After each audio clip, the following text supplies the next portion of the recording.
You hear me? Hello. Welcome everyone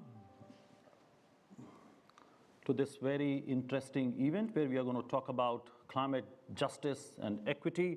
I'm sure you care about climate justice and equity. That's why you are here in the room, and we have an amazing set of speakers to talk a lot more about climate justice and equity.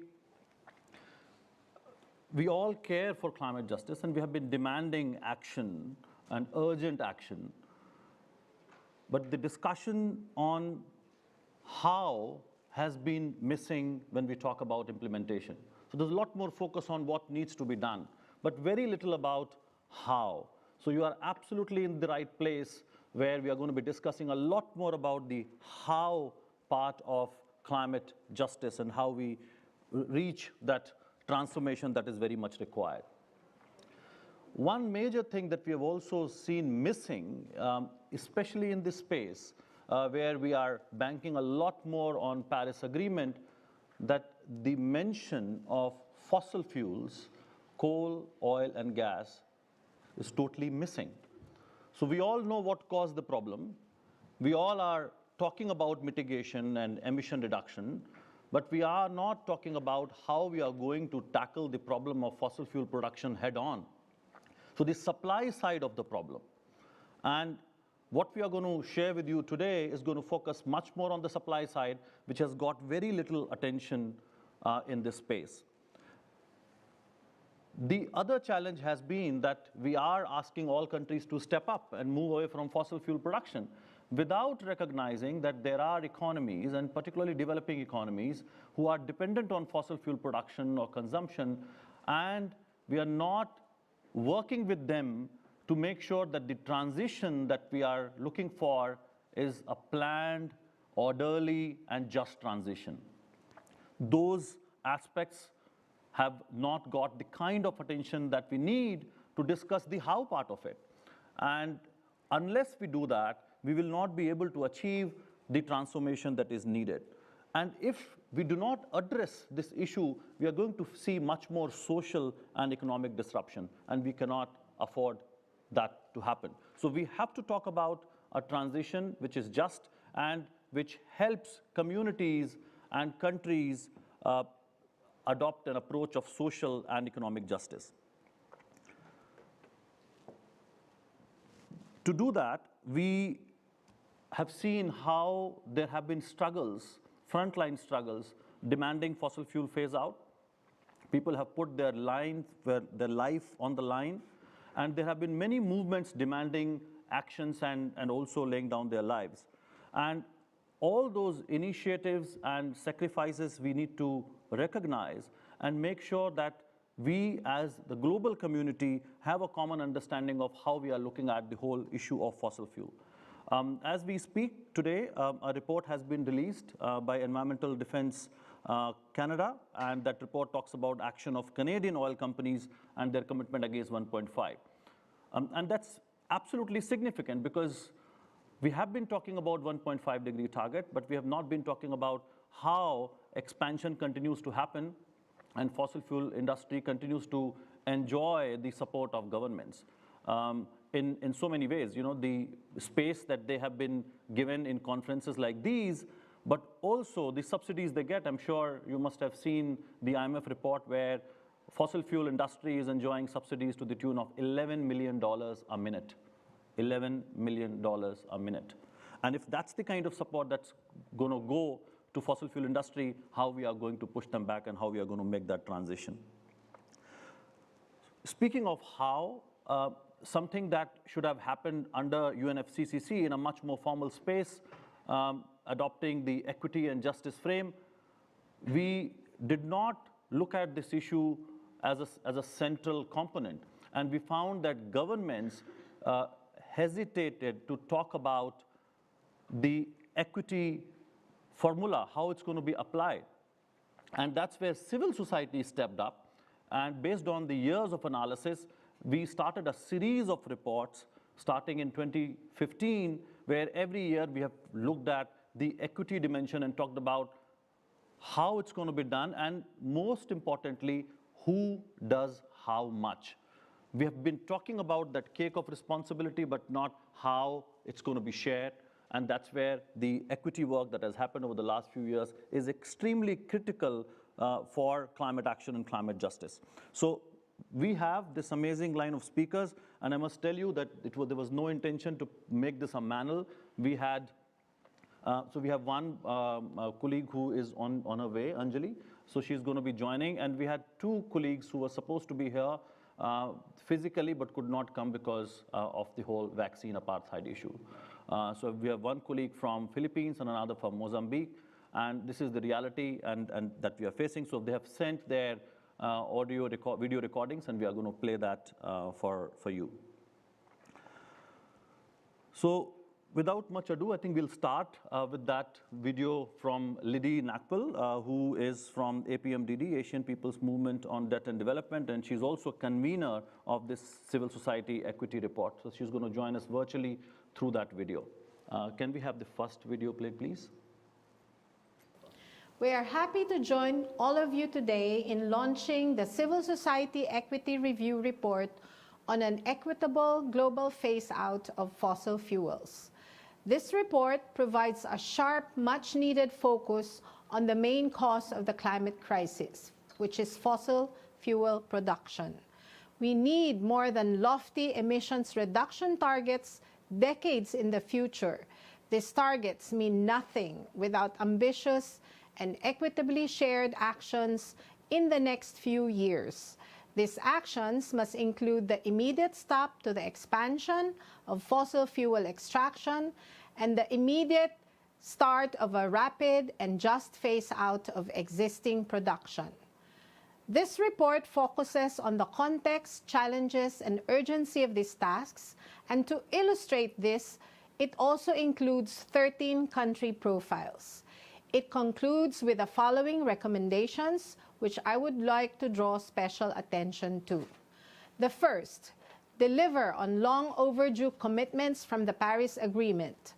The wealthiest polluters must contribute their fair share to solving the crisis by cutting emissions deeper and faster and providing climate finance for developing countries for mitigation, adaptation, as well as loss and damage. The second, recognize fossil fuels as a key contributor to the climate crisis and create new pathways and international platforms to urgently end expansion, phase down production, and fast-track just transitions for all countries and communities. The third, prioritize international cooperation with fossil fuel-dependent countries that are least able to adjust by providing resources for renewable energy systems, workers and communities' just transitions, as well as broader economic diversification and transformation.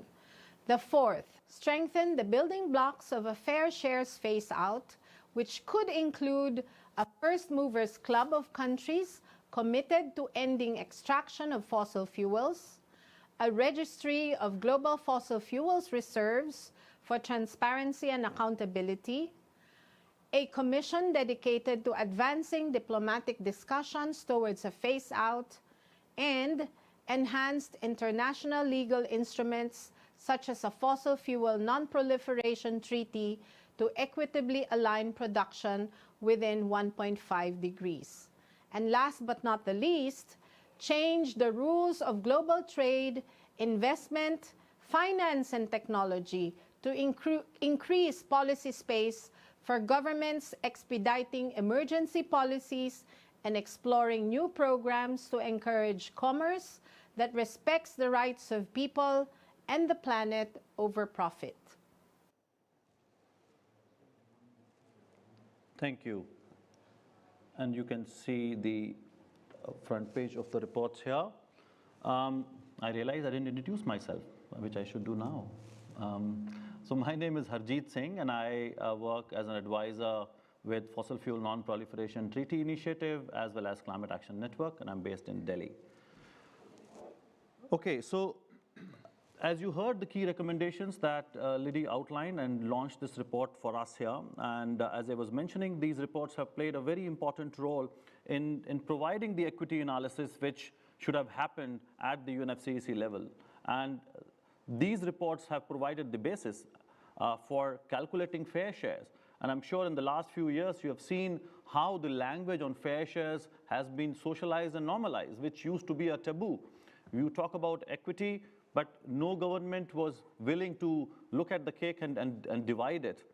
And here, by adopting this methodology, which is an absolutely robust methodology, and we are going to hear about that in a minute, has provided the basis and challenges countries to take the targets based on their historical responsibility, their capability, and how they are going to support other countries and developing economies to make that transition happen. So this has been a bedrock of our policy demands in this space and beyond. And so it's really important for us to understand what this methodology is all about. And I'm inviting Christian from Climate Equity Reference Project to talk about the methodology and also provide the NDC analysis update to all of us. Take away. Can I go over them? So I couldn't do it from this.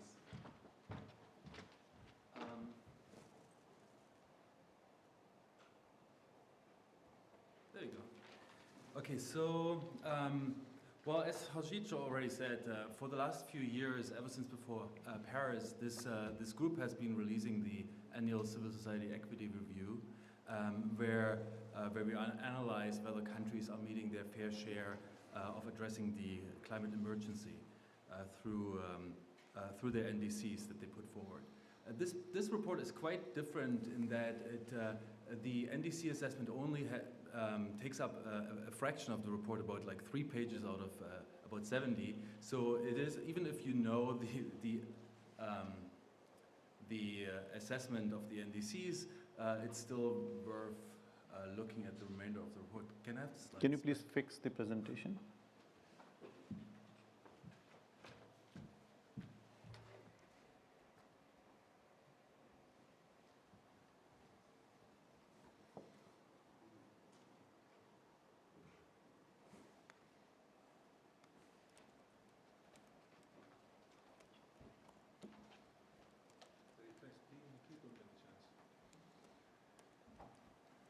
But I can keep talking a little bit. Am I still on? Yeah. Okay. So, but besides the very important fossil fuel phase-out equity aspects of the report, we also include an update of the NDC analysis, where we take into account any NDCs that were submitted before about mid-October, and importantly, we also recalculate the fair shares, taking into account the economic disruptions that were caused by the pandemic, and that had different impacts in different countries around the world. So in this part of the work of the report, in the NDC analysis, we focus on the mitigation pledges, but we very much acknowledge that that adaptation, loss and damage, finance, as well as, of course, fossil fuel phase-out are also very important components, and the work there needs to be shared fairly as well. At this point, visual support would be very helpful. But since that is not there, essentially what you would see here, or there rather, would be a schematic overview of how the components of the climate equity reference framework derive from the equity principles of the UN Framework Convention on Climate Change. And specifically, what we do in our approach is we look at the precautionary principle to ambition and to adequacy. We take into account people's right to sustainable development and life in dignity and without poverty.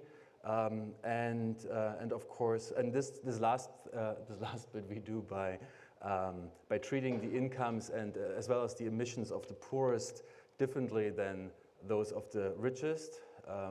And specifically, we exclude the incomes of the poorest when we calculate what kind of capacity countries have available to themselves when addressing the climate crisis. All right, visual aids.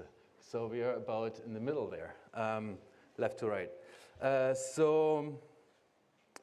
Yeah, and we embrace the principle of common but differentiated responsibilities and respective capabilities by looking how much countries contributed to creating the climate crisis, which is their responsibility, and how much financial wherewithal they have at their disposal to mobilize in the fight against the climate crisis, and in both cases taken, as I mentioned, into account the fact that the incomes of the poorest and the survival emission of the poorest should be treated differently than those, for example, associated with private spaceflight. Just an example. So, yeah, it's stuck again. Oh no, now I have to use this clicker here. There you go. So when we do our calculations, so we use these considerations that I mentioned when we calculate which share of the global mitigation effort countries should provide in proportion to their share of the global responsibility and global capability. And so we did those calculations for all countries in the world, calculate their fair shares. And in this chart, which is from the report, you see the results of these calculations.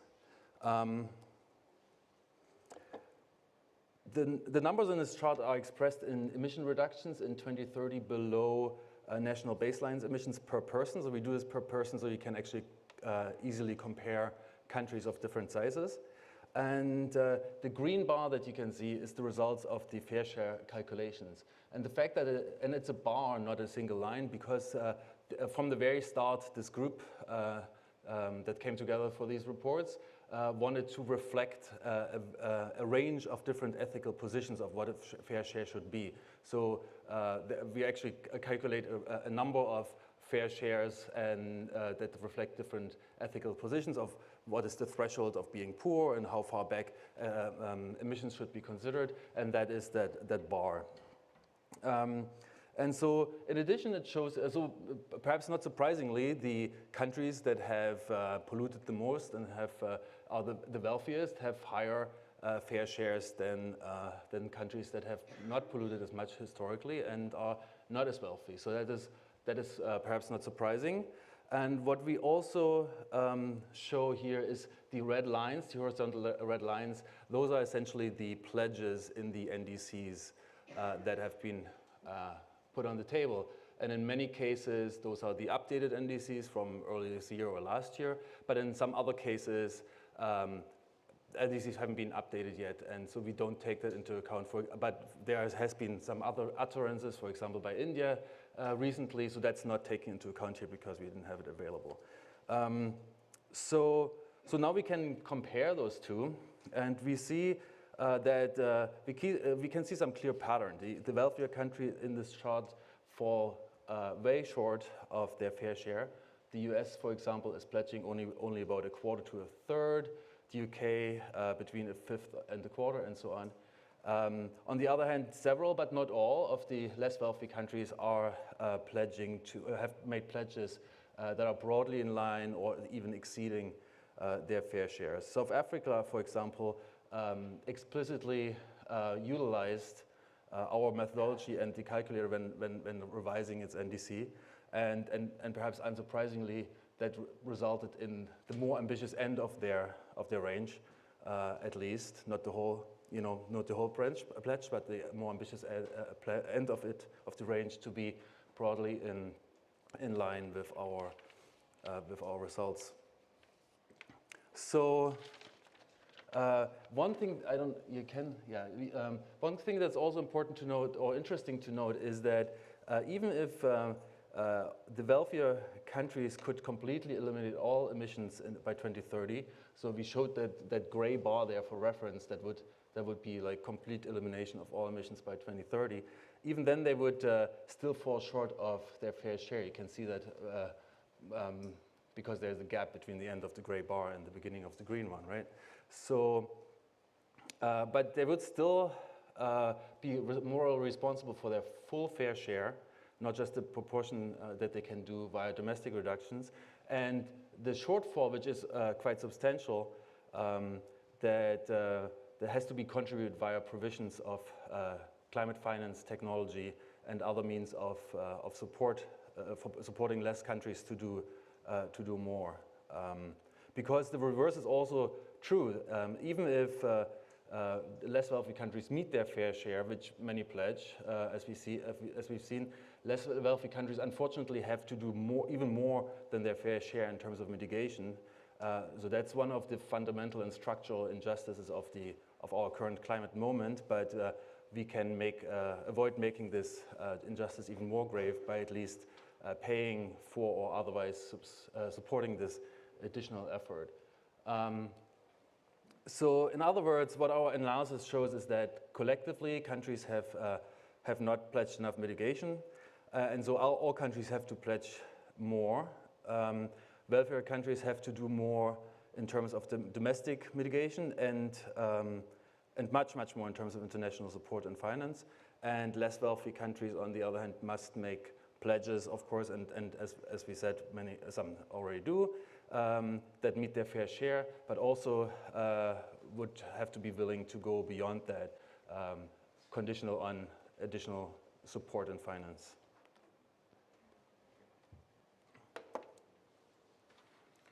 Thank you, Christian.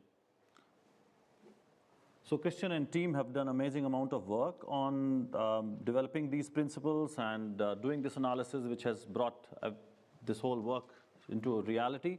And as we can see, based on the analysis, that NDCs at this moment, the way they have been presented, in the implementation, there are going to be real consequences if there is no support available, if we don't have a plan, if we don't adopt the principles of just transition and equity. So the report includes 13 case studies from across the world, and to capture different kinds of types of countries, high income, low income, and different levels of dependencies on fossil fuel in their economies. And we've also had an example from Mozambique, and our colleague Dipti Bhatnagar from Mozambique, who very much wanted to be here but could not come, as I explained. So she has also shared a video of capturing that case study at JA Mozambique about the situation there, and how how do we refer to a frontier producer. So may I request if we play the second video, please?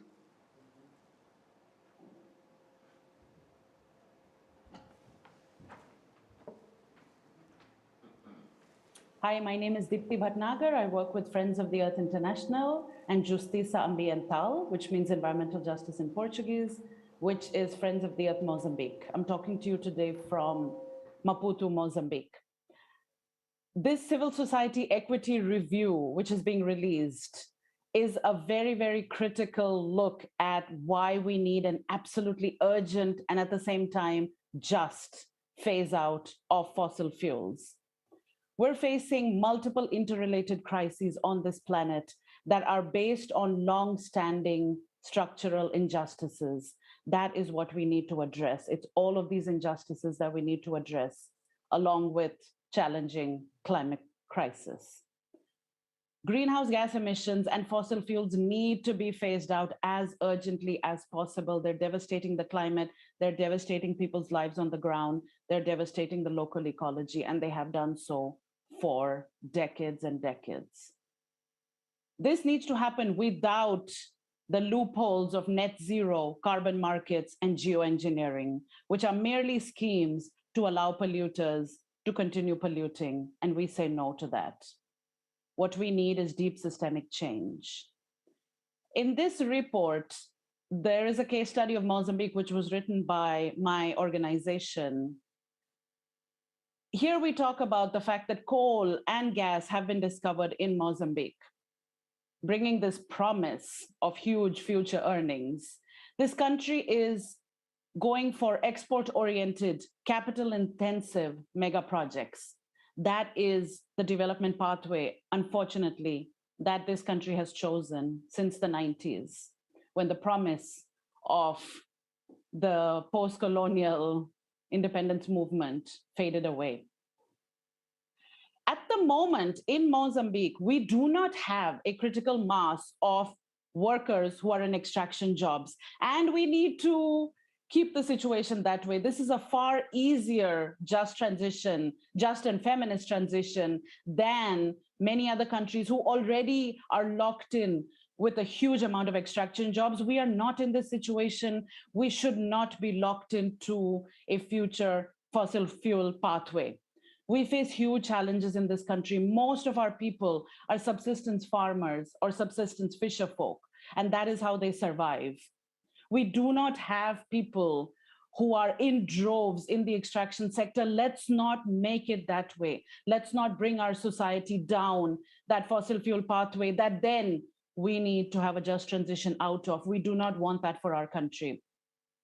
Instead, we need investment in our people. We need our people to have education, skills, nutrition, communication, transport, health. That is what we want for our people, a people-centered development pathway that allows folks to live a life of dignity without sacrificing someone else or without sacrificing the planet. Fossil fuels have been a resource curse in Mozambique from the moment they arrived or even before they arrived. In the north, in Cabo Delgado, the gas extraction is provoking, before even a single drop of gas has been taken out, it's been provoking insecurity, militarization, and conflict. Our team from Justiça Ambiental is there in Cabo Delgado right now in the field, talking to people and documenting how the gas extraction, the impending gas extraction is devastating people's lives. This is not what we want in this country. Unfortunately, most of Mozambican civil society, mainstream civil society, does not oppose gas extraction, does not oppose fossil fuel exploitation. They say that climate change can be managed through adaptation, and we say no.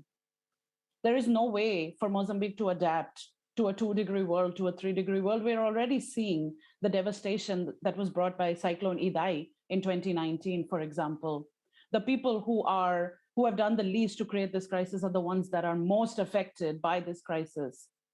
And it's not okay. It's not okay to sacrifice people to say, we'll deal with 2 degrees, 3 degrees. No, we won't. We won't. We say no to fossil fuel extraction. We say no to net zero and carbon markets and geoengineering loopholes.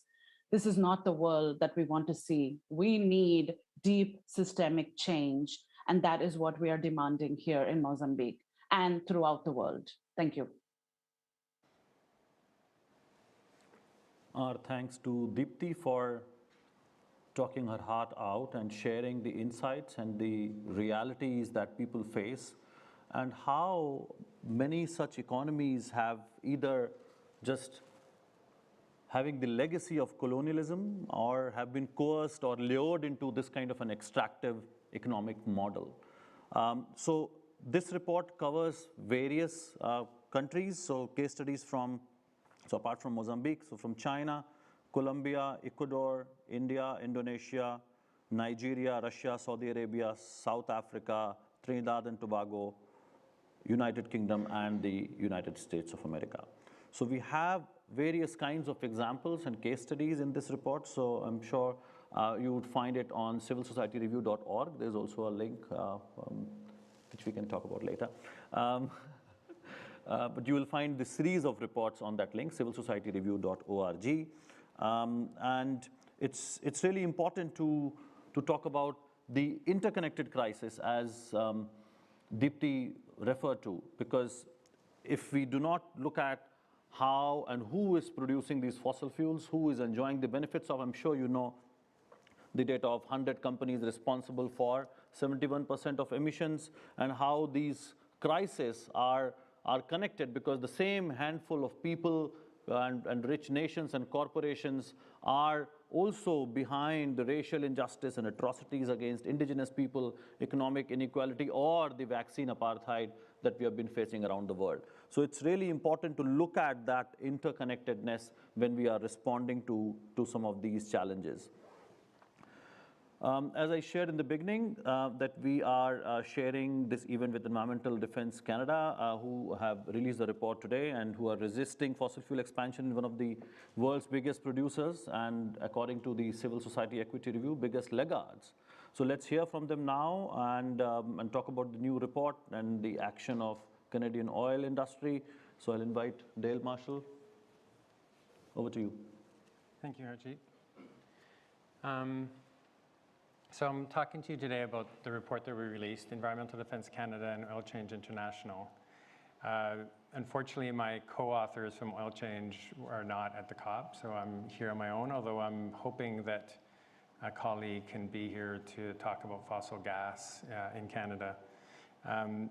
It's an opportune time to be talking about what the plans of oil and gas companies are at a COP where my Prime Minister Trudeau, came here and talked about a cap on oil and gas emissions. And you'll see from the presentation that I give, based on the results that we have of climate plans for the oil and gas companies, that that approach is essentially the wrong approach. It identifies the problem correctly. That is, the oil and gas sector in Canada is our biggest challenge. But it fails to identify the right solution, which is to be phasing out oil and gas over the course of the next decade or two.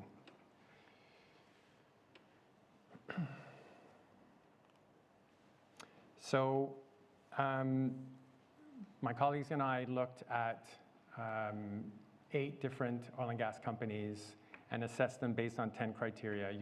This may seem familiar to some of you because the report is based on Big Oil Reality Check, the report that Oil Change International did last year that assessed global majors of oil and gas companies. This is Canada specific.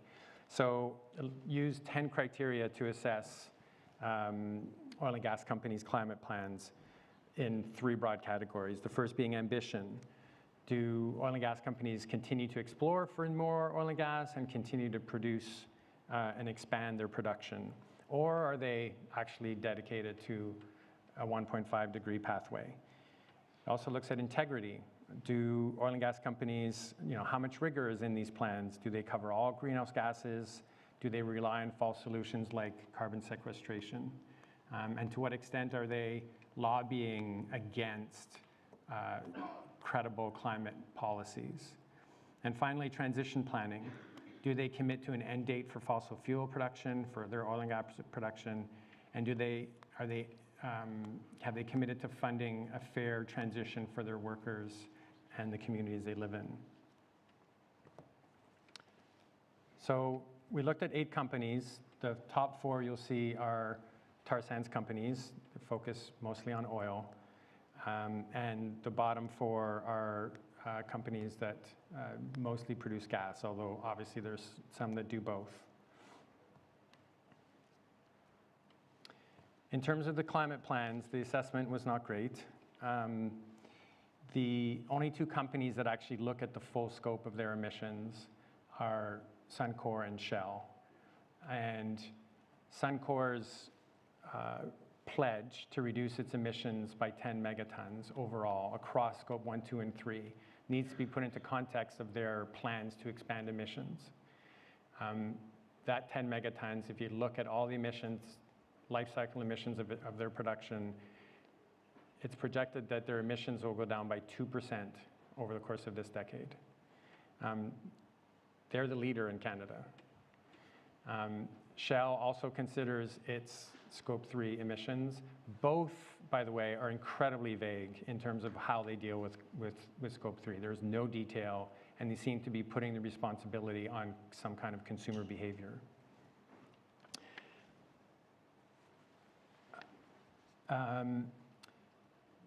You'll see that the bottom 4 are the gas companies, and most of them have essentially only intensity-based targets.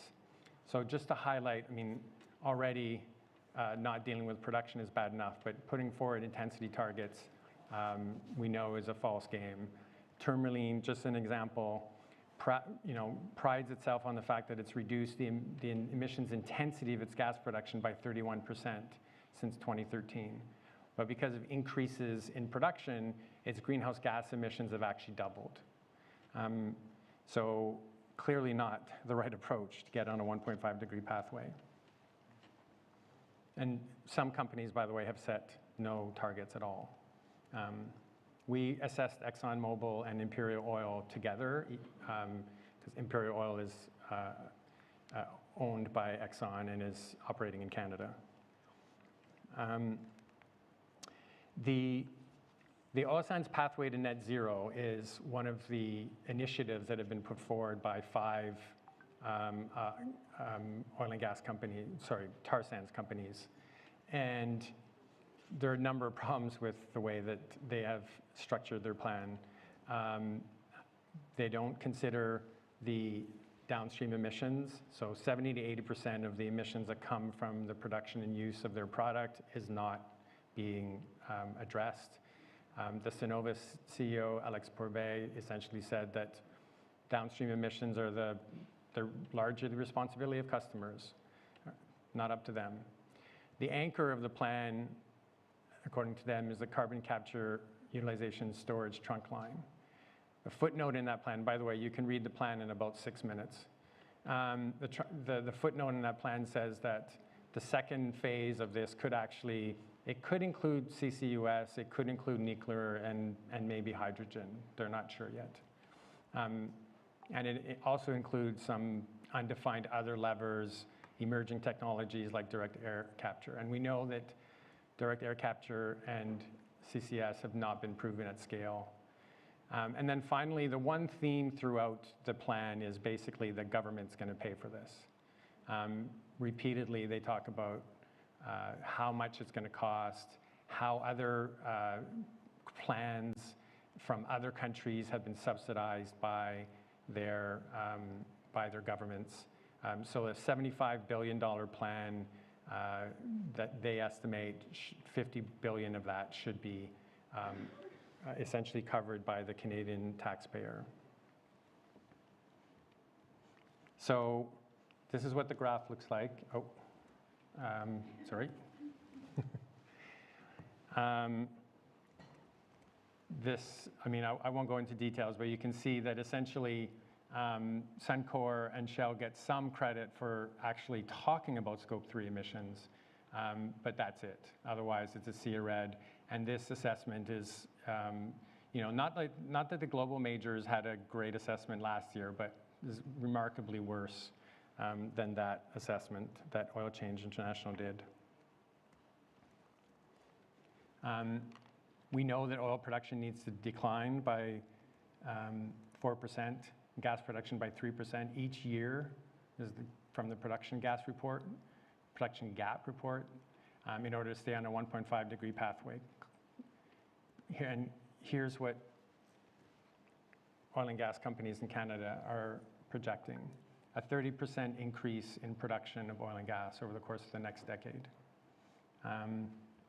You'll see that some of that is oil sands, but actually most of it is shale oil and shale gas.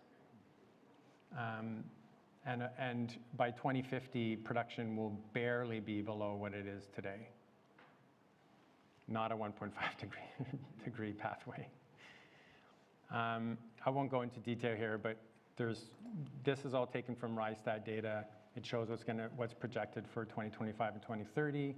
This is for Canadian oil production, and this for gas production. And essentially across the board, we're seeing increases. Just to conclude, I'll leave that up for a while, just so it sinks in. Big oil is not a trustworthy partner in the fight against climate change. These plans should not be given any credibility at all by anyone, especially governments. And this report considers greenhouse gas emissions, but clearly there are a whole bunch of other impacts that oil and gas production brings that are also egregious and add to the climate impacts. Talking about air pollution, biodiversity, massive scars on the landscape, toxic chemicals leaching into rivers where First Nations are downstream of. And oil and gas, there are violations of Indigenous rights across the country, basically wherever there's oil and gas production. All of this needs to be taken into account as well when oil sands companies and fossil gas companies in Canada talk about reaching net zero for their production emissions and not considering what the impacts of their production is. And so it's up to governments. It's up to Canadian governments, especially the federal government, to implement an oil and gas phase out in Canada, to implement a fair transition for workers and communities, and rigorously uphold the UN Declaration on the Rights of Indigenous Peoples. The line that we've heard from both the Prime Minister and our Environment and Climate Change Minister is that federal jurisdiction doesn't allow for the phase out of oil and gas, that natural resource management is a provincial jurisdiction, and Canada is a very federated state, and those powers are in fact held by the province.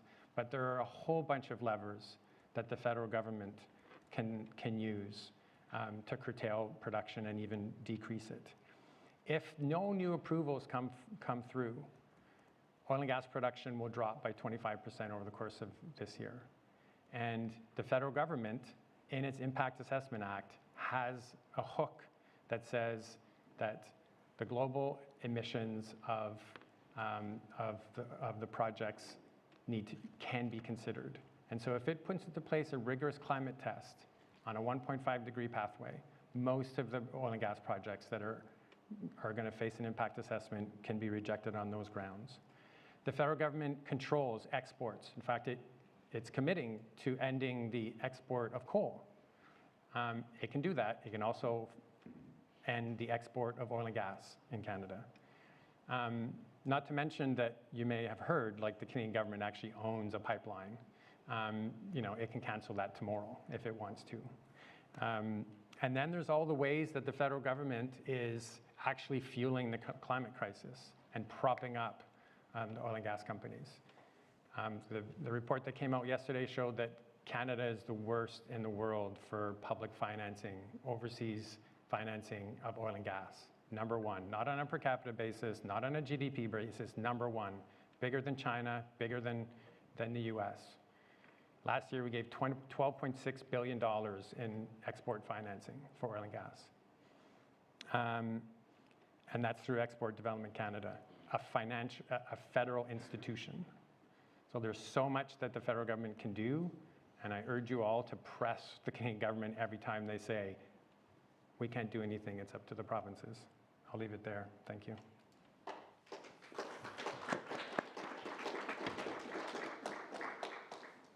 Thanks, Dale, and very rightly put, big oil is not a trustworthy partner in the fight against climate change in Canada and around the world. So they should not have seat at the table, which have happened in the history of climate negotiations. And here are world leaders who claim big, and we all know the reality. Thank you very much for sharing all those details. Tell us the gap between what is claimed and what is the reality on ground, and how fossil fuel companies continue to enjoy subsidy from taxpayers' money.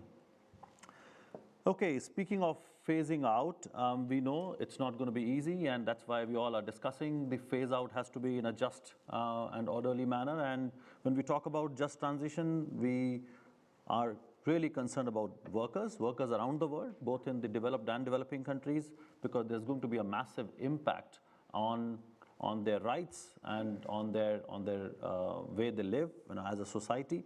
So we would like to hear from Patrick Rondeau, Quebec Foundation of Labour. Sorry, I'm not able to speak in French, the name of the organization, so you can do that, Patrick.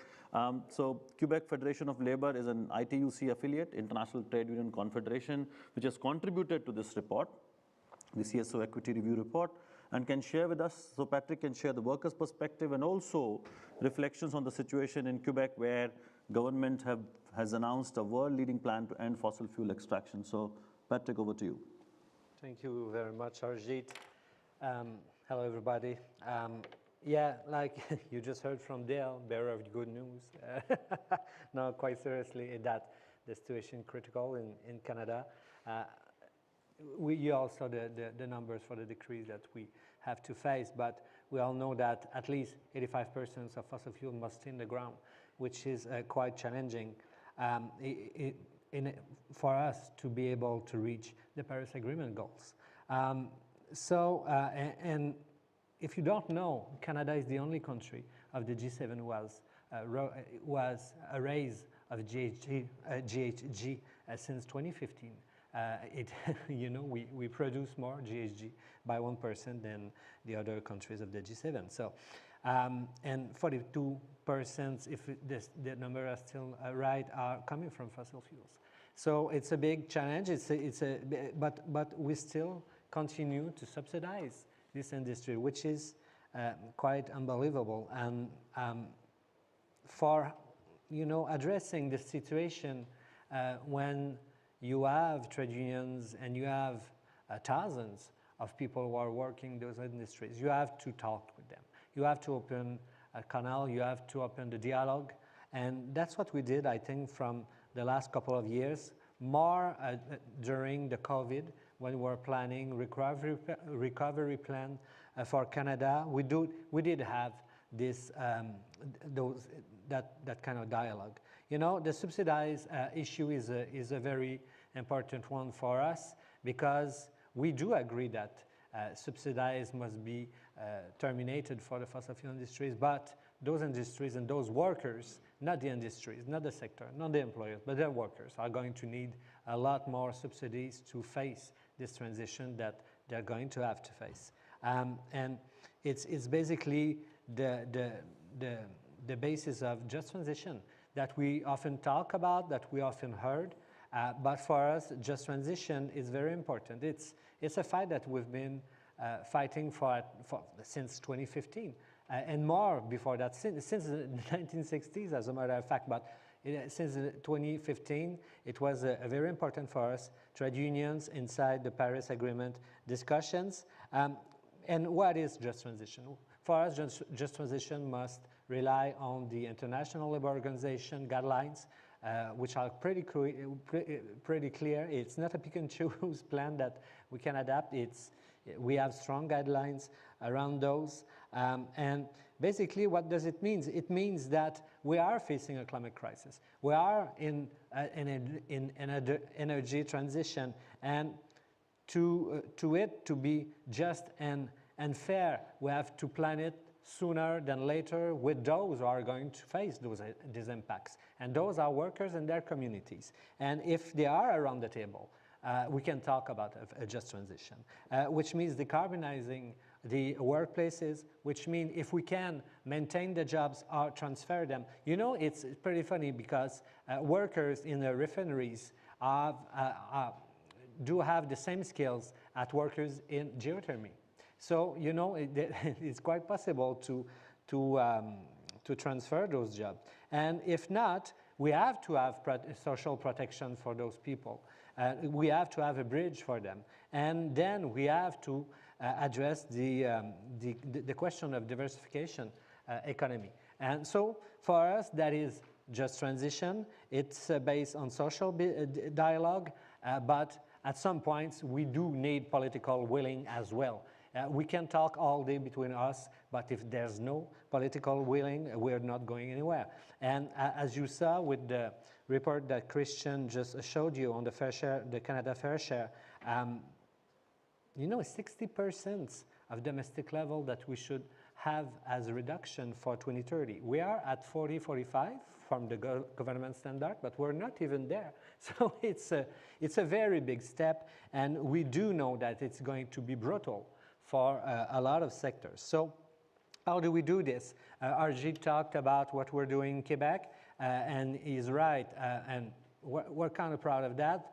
The Quebec government just announced that it's going to ban exploration and exploitation of fossil fuels throughout the land of Quebec. But I must say, we didn't do much exploitation and exploration of fossil fuel, but you know, it sent a strong signal that we have to go in another direction. And It did not come from having a prime minister getting up one morning saying, oh, I should ban fossil fuels. You know, it's been a fight for years, and I think what worked the best is that this work has been made by a constituents of stakeholders. It was, of course, environmental NGOs and citizens, but at some points, human rights activists joined the fight, trade unions joined the fight, students joined the fight, scientists joined the fight, and then we begin to have a lever and put pressure on this government who just adopt this position. So, but at some point, it's kind of between guillemets, easy, because we don't have those sectors all that much. But in Alberta, it's totally another game. You know, one of our affiliates at the Quebec Federation of Labor, Unifor, have 12,000 members just in the Alberta Stars, and just imagine the discussion you have with those members. But you know, they've been talking to their members since 2015, addressing this issue. And I will always remember, and when we were at the COP21, and there was one presentation, and the president of those workers were in a panel, and he just told us that, you know what, it's like the forest is on fire, and we have everything on our back. We have our house, our family, our pension funds, imagine everything. And we have to get out of this forest because it's on fire. And we arrive across a river, and we have two choices: to drop everything that we have on our back to save ourselves, or if there was a bridge, we will cross it quickly. So what he was telling us is that build us a bridge and we're going to take it. And it's quite important, and the works that Unifor has been doing is very important, because during the Biden summit last year, Unifor took an important pledge by supporting the Canada Fair Share report, which is quite important because basically you're putting those jobs at risk. But it was very important because even though the producer promised more production, which means more jobs, it's a responsibility issue at some point. And when science tells you something, you have to take full account of that. And I'm just going to read a little bit of the press communique that Unifor presented during this support. They were saying, our members in the energy sector have a lot to say about the path to decarbonization. The pathway to a lower carbon economy goes directly through their livelihoods, through their lives, through their communities. We're very concerned that the government hasn't done the work to plan for a just transition. So that's where we are right now, and we have to have more ambitions. And for us, ambition is not just a number. It's not just to lower GHG by blah blah percentage. It's to unlock ambition on a government level, which means if you raise your ambitions, you have a better legislative framework. You have more money for transition. So it's a political decision at the end of the day, and that's what we're asking when we're talking about just transition. But you know, without workers and just transition, there just cannot be more ambitions, and we have to mobilize workers. And finally, and most importantly, and that's a message that I want to give to you, with a better intention, do not take decisions for the worker, even if those decisions are very good.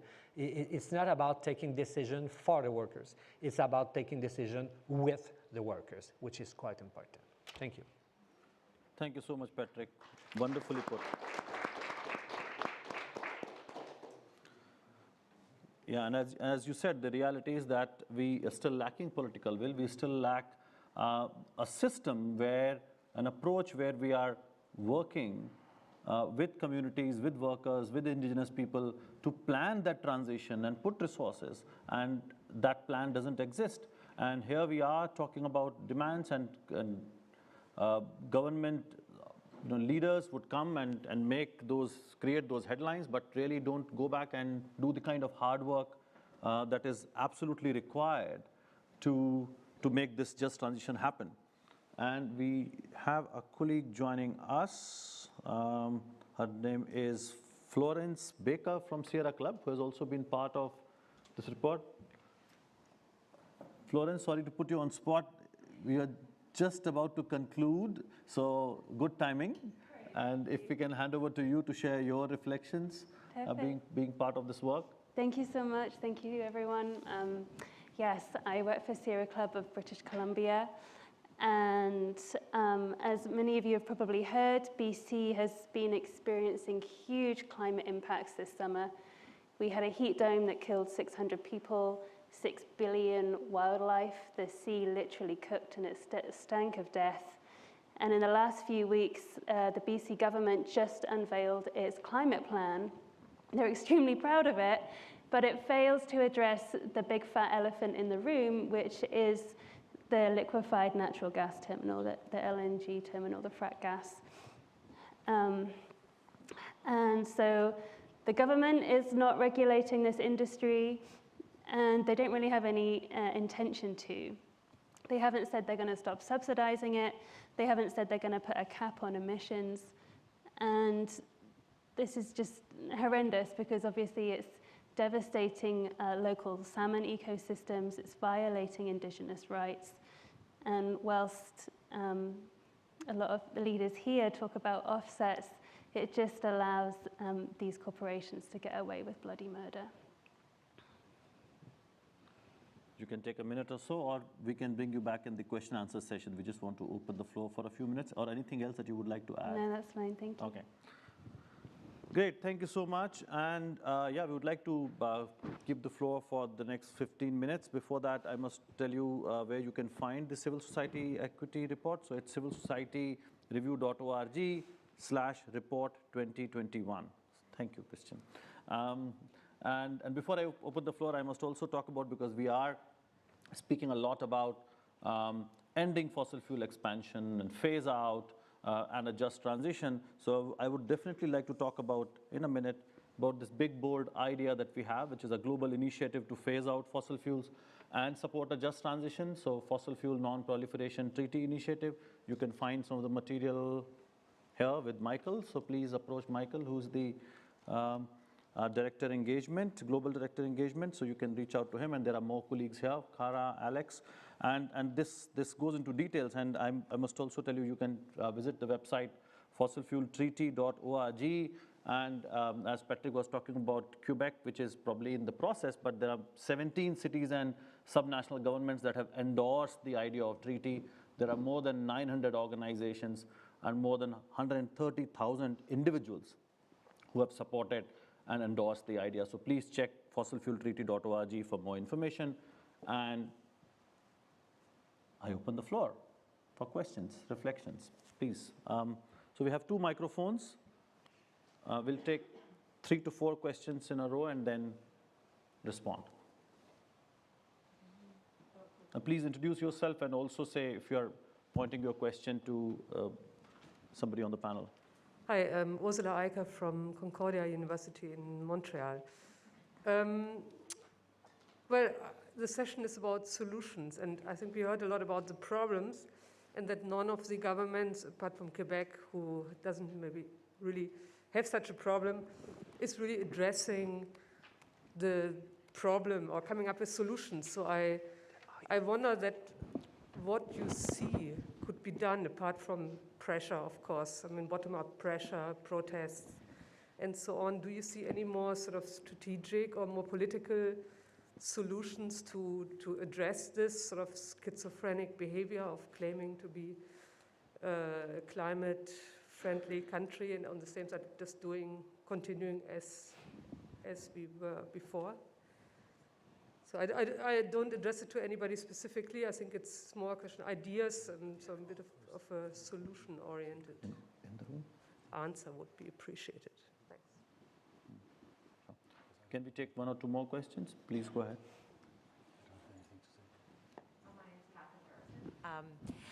My question is for Christian and colleagues who worked on that report. I haven't read it yet, although I look forward to doing so. I'm just going with the table you put up of the criteria you use to define equity, and it seemed to only take into account territorial emissions, historical territorial emissions. Presumably, you know, fossil fuel producers that export, that comes in kind of indirectly because they tend to be wealthier by virtue of those exports. But I'm wondering how we think about the fairness and the global responsibility for countries that are producing fossil fuels that are burned somewhere else. Okay, we can take these two. The first question, anybody from on the panel would like to respond? We also have authors of the report here in the audience, so if you would like to volunteer, so, yeah. Sure. Don't know if the mic is on. I mean, it's about organizing, right? It's about getting the coalitions that Patrick talked about together, right? Youth, scientists, advocates, citizens, cities, organizing all those constituencies. I think it's happening, right? It's happening more and more. There's more and more people on board, and there's more and more urgency with respect to their demands and their tactics. And I think that's going to continue in Canada. I mean, it just strikes me coming here and hearing about what's happened to coal and and it's just so obvious that this is going to happen. The question is whether it's next year or 5 years from now or 15 years from now, and how much infrastructure gets put into place before then. But yeah, it's basically about a whole bunch of different important constituencies working together and exerting power against the forces that be, which in Canada is mostly the oil and gas sector. Any further input? Well, I can add a little bit. I would say that what Patrick was talking about, the whole idea of economic diversification. And we have to push governments and also work with governments. You know, not in all cases they have capacity. And particularly speaking of developing countries, we have to partner with them to look at the ideas of economic diversification. What options exist when we are moving people from fossil fuel to other jobs? You know, speaking of my country, India. You know, it's a continent in itself. There are certain states that are coal-producing states, and there are some who have taken so much of lead in renewable energy. But you cannot turn a coal miner into a solar engineer. You need a plan, right? You have to look at the options that exist in that geoclimatic zone and what kind of opportunities can be created, what kind of economic diversification options can be there, where investments need to happen in a manner which is compatible with nature. And that requires a lot of hard work, and that requires various kinds of partnerships, you know, between civil society, between academia and governments to come together. So you're right, beyond campaigning, we have to look at those concrete ways of finding those solutions. So you need studies, you need to do model building. As just before I was coming here, I was approached by an agency that told me that they are developing just transition plans of 3 districts in India. So I think that journey has begun. People have started thinking about, you know, different geographical units, look at what resources exist, what kind of more economic options that can be created, promoted. There are experiments that have been there for several years, which we need to identify and scale out and get resources for that. So yeah, I think a lot more concrete work needs to happen. The second question was for you, Christian, please.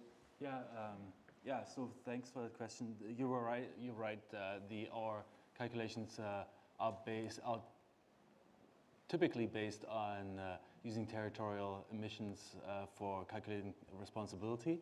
But our online calculator has a little tick box where you can change to consumption-based accounting, where we essentially subtract or add the emissions embedded in imports and exports. But we don't typically tend to do that because it doesn't really change the results that much counterintuitively. It changes, you know, like a country that imports a lot of goods that have carbon emissions embedded in them would go a little bit higher, but others a little bit lower. But it's not a huge impact on the results And that's typically even more so the case if the longer your time horizon of considering responsibility is. So if you think about, if you look at all the emissions from 1850, which is the earliest date that we support as defining a country's responsibility, then this whole difference between territorial emissions and consumption-based emissions only comes in the last few decades, right? So it is overwhelmed by the long time horizon. So you can do it, you can play around with the online calculator, but it doesn't tend to change results all that much. Thank you, Christian. Any further questions or comments, reflections, please? Okay, we have two. Oh, sorry. Were you first? Okay, please go ahead. Sorry. Yeah. My name is Solem Hernandez. I'm with Citizens Climate Education, and I just wonder how the carbon fee and dividend in Canada works with the subsidies.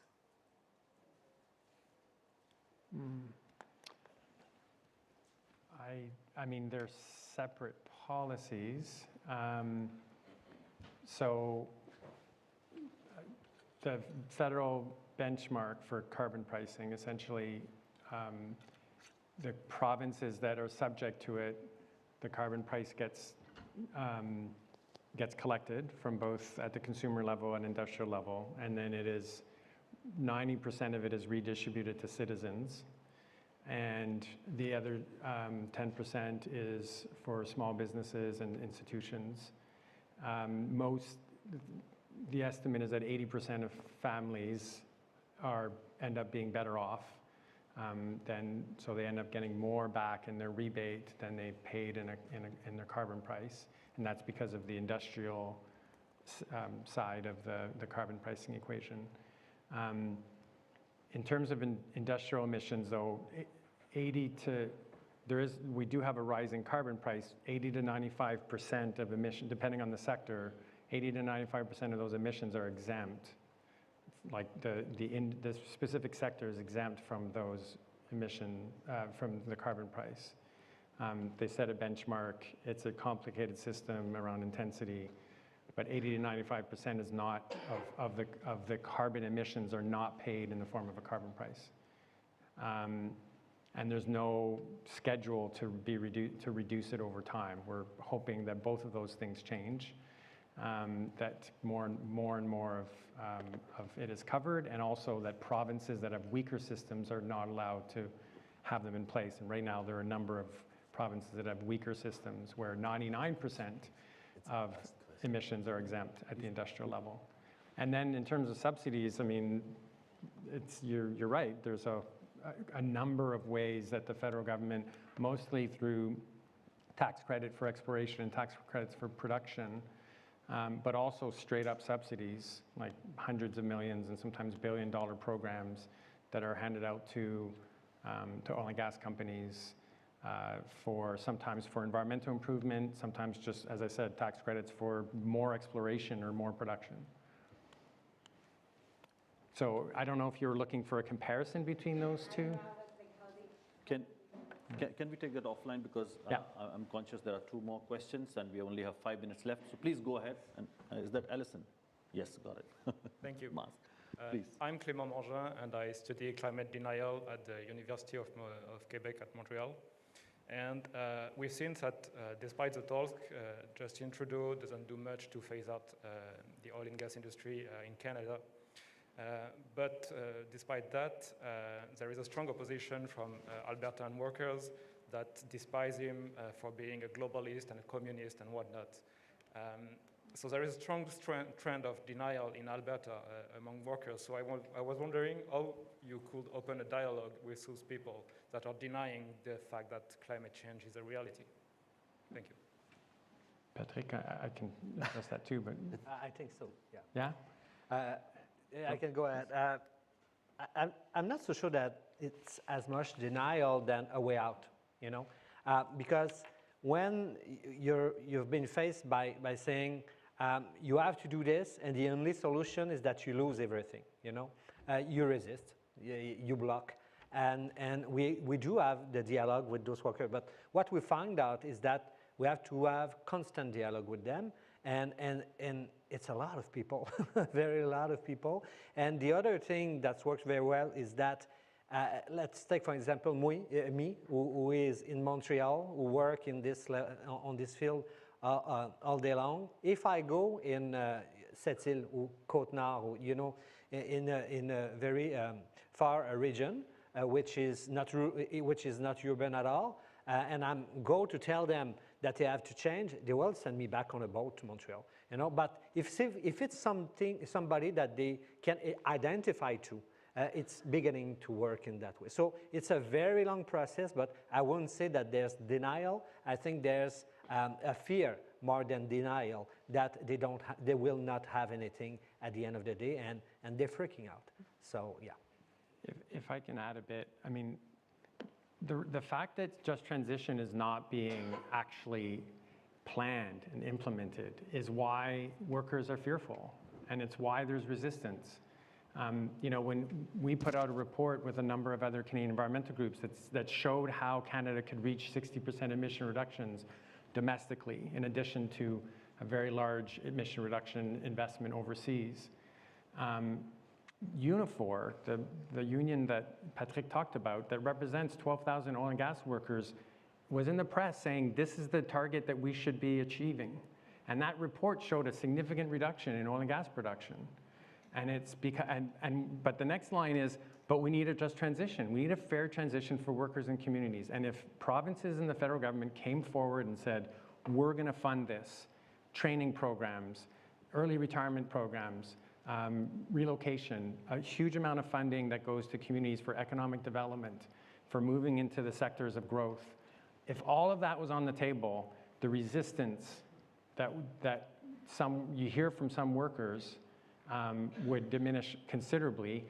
And frankly, the labor sector, I should have mentioned before, the organizing has to also include the labor sector in a real way, because they are on board. Like, I consider them strong allies in Canada because they get it, and they're just looking for the programs that will help their members and other workers to find other opportunities. Thank you, Dale. Last question. Yeah, thanks very much. So Alison Doig, climate consultant. I just want to say well done. I think it's great to see the CSO Equity Review come back with a strong, it really is the elephant in the room, in the negotiating room, fossil fuel phase out. Coal they'll talk about maybe, but oil and gas are really hidden behind so many powerful, moneyed people. And what I wanted to do, in terms of the just transition and the solution side, there's the workers, but it's also the consumers. And I wonder how much you dealt with the consumption side. So from the UK perspective, when they say we're going to phase out, cars, it's high-end electric vehicles that are presented. It's jet zero. We're all partly going to have biofueled planes in a few years' time. It's really high-end, whereas actually we've got people here in Glasgow living in energy poverty in damp, cold flats, and you've seen how cold and damp Glasgow can get. Or, for example, looking at the Mozambique case, all of that's for export. If you were to, it's not actually talking about the probably huge, lack of energy access in that country, electrification, women cooking on dirty fuels and open fires. But I think coming to this also getting sort of popular. How do you get people on board? If you have these solutions that are actually talking to the majority of people that are dealing with these major issues, maybe you'll get more people on board. But at the moment, the politicians are not talking about those solutions. And they're creating barriers in that way. But if you get popular support by saying, look, these are all the opportunities for you to change, here's how government ought to be investing. So I wonder how much the report deals with that consumption side and how we can make that fairer and a juster transition for people into cleaner energy solutions. Thanks, Alison. I think it was a question, a comment, and a challenge for all of us. As we know, the journey of just transition has just begun, and there are many questions that we still have to answer. And in the interest of time, I would say that we take it offline. I can see many experts on the panel as well as in the room. I see Nicholas there who does a lot of work on just transition, so we can get hold of him and many other colleagues later to have that conversation one-on-one outside. I'm sorry, we are absolutely out of time. It's already running in negative budget. So it's time to close, and I'm not going to attempt to wrap up. Thank you very much for all the panelists. It was a wonderful discussion as well as all your input. So, and thank you for all your attention and inputs. Thanks.